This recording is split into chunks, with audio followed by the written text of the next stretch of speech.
E siamo alla politica. L'Italia dei Valori presenta le sue proposte su legalità e rilancio dell'economia. Le ha raccolte per noi Fulvio Totaro.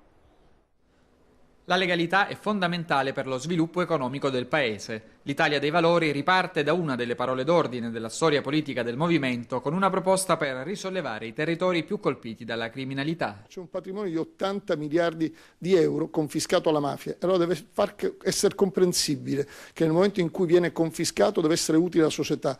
Assegniamolo ai comuni, alle province, assegniamolo alle associazioni che ne vogliono fare un uso sociale, ma poi vendiamolo e con quei soldi, sono tantissime somme di denaro, con quei soldi dobbiamo andare a fare le bonifiche. Sul fronte dello sviluppo economico una dura critica alla gestione della vertenza Ilva.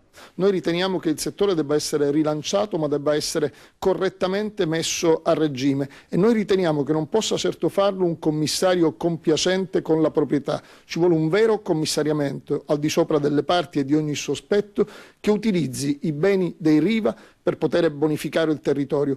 Tra le emergenze sociali da affrontare la dipendenza dal gioco d'azzardo. Il dramma è che è anche consentito dalla legge con uno Stato che anziché contrastare il gioco d'azzardo legale, consente di aprire nuove case da gioco. Vedi l'ultima legge di stabilità e abbuona ai concessionari dei giochi le sanzioni per 2,5 miliardi. Noi dell'Italia dei Valori abbiamo presentato un disegno di legge di iniziativa popolare e stiamo raccogliendo le firme per dire no slot, no videopoker.